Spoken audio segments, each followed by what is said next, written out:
প্রধানমন্ত্রী নরেন্দ্র মোদী যখন হঠাৎ করেই সাধারণ চায়ের দোকানে চা খেতে গেলেন, তখন যা ঘটল তা সবাইকে চমকে দিল। কিন্তু কেন তিনি সেখানে গেলেন? কি হল তারপর? দেখে নিন এই বিশেষ ভিডিওতে। প্রধানমন্ত্রী নরেন্দ্র মোদীর ছোটবেলার চা বিক্রির গল্প তার জীবনের অন্যতম আলোচিত অধ্যায়। তিনি গুজরাটের ভাদনগর শহরে জন্মগ্রহণ করেন এবং সেখানেই শৈশব কাটান। নরেন্দ্র মোদীর বাবা দামোদর দাস মোদী ভাদনগর রেলস্টেশনের কাছে একটি ছোট চায়ের দোকান চালাতেন।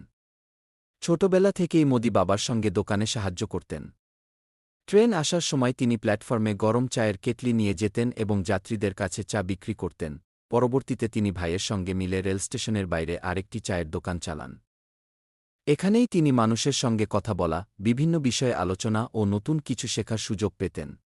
এই কঠোর পরিশ্রম ও সংগ্রামের জীবনযাত্রা মোদীর মধ্যে আত্মনির্ভরতা ও কঠোর পরিশ্রমের মানসিকতা গড়ে তোলে, যা পরবর্তীকালে তার রাজনৈতিক জীবনের সাফল্যের অন্যতম ভিত্তি হয়ে ওঠে। ফেম মডে সংগ্রামের দিনগুলো এবং কিভাবে তিনি চা বিক্রেতা থেকে প্রধানমন্ত্রী হলেন। নরেন্দ্র মোদীর জীবন এক অনুপ্রেরণামূলক সংগ্রামের কাহিনী। ছোটবেলার কঠিন পরিশ্রম থেকে দেশের প্রধানমন্ত্রী হওয়া পর্যন্ত তার যাত্রা নানা চ্যালেঞ্জে ভরা। নরেন্দ্র মোদী 7 সেপ্টেম্বর 1950 সালে গুজরাটের ভাদনগর শহরে জন্মগ্রহণ করেন। তার পরিবার ছিল অত্যন্ত সাধারণ ও আর্থিকভাবে দুর্বল। তার বাবা দামোদর দাস মোদী রেলস্টেশনের কাছে একটি চায়ের দোকান চালাতেন, যেখানে ছোটবেলা থেকেই মোদী বাবাকে সাহায্য করতেন। তিনি প্ল্যাটফর্মে চা বিক্রি করতেন এবং এই পরিশ্রমী জীবন তাকে কঠোর পরিশ্রম ও আত্মনির্ভরতার শিক্ষা দেয়। যোগ ও রাষ্ট্রীয় স্বয়ংসেবক সংঘ রস এর সঙ্গে যুক্ত হওয়া।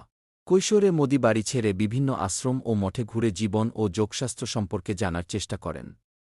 পরে তিনি রাষ্ট্রীয় স্বয়ংসেবক সংঘ রস এ যোগ দেন, যেখানে তার নেতৃত্বের গুণাবলী বিকশিত হয়। রাজনীতিতে প্রবেশ। 1971 সালে মোদী ভারতীয় জনসংঘে যোগ দেন, যা পরে ভারতীয় জনতা পার্টির বিজেপ অংশ হয়ে ওঠে। 1980 এর দশকে তিনি বিজেপির সক্রিয় কর্মী হয়ে ওঠেন এবং গুজরাটের সংগঠন মজবুত করতে গুরুত্বপূর্ণ ভূমিকা রাখেন। গুজরাটের মুখ্যমন্ত্রী হওয়া। 2001 সালে গুজরাটে ভয়াবহ ভূমিকম্পের পর বিজেপি তাকে রাজ্যের মুখ্যমন্ত্রী হিসেবে নিয়োগ দেয়। এরপর তিনি টানা 3 বার গুজরাটের মুখ্যমন্ত্রী নির্বাচিত হন। 2001-2014। তার উন্নয়নমূলক কাজ, বিশেষ করে শিল্প ও অবকাঠামো খাতে, তাকে জাতীয় স্তরে জনপ্রিয় করে তোলে। ভারতের প্রধানমন্ত্রী হওয়া। 2013 সালে বিজেপি তাকে প্রধানমন্ত্রী পদপ্রার্থী ঘোষণা করে এবং 2014 সালের সাধারণ নির্বাচনে বিজেপি ঐতিহাসিক জয় লাভ করে। মোদী ভারতের 4তম প্রধানমন্ত্রী হিসেবে শপথ নেন। নরেন্দ্র মোদীর জীবনচক্র চা বিক্রেতা থেকে দেশের প্রধানমন্ত্রী হওয়া পর্যন্ত এক বিরল সংগ্রামের কাহিনী।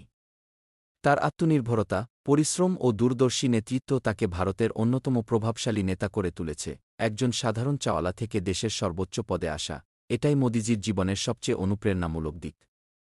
মোদী কি ইচ্ছে করেই চায়ের দোকানে গেলেন, নাকি হঠাৎ করেই?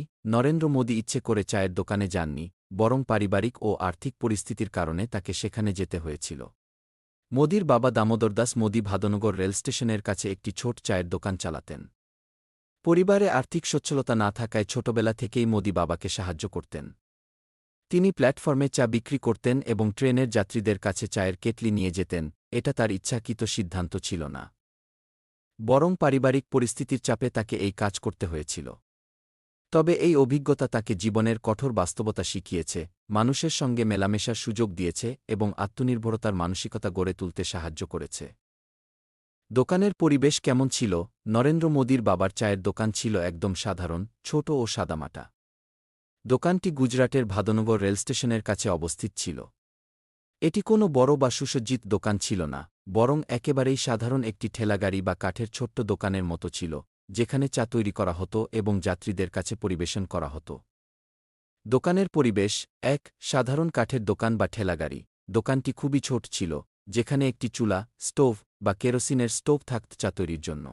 দোকানদার কেমন প্রতিক্রিয়া দেখালেন?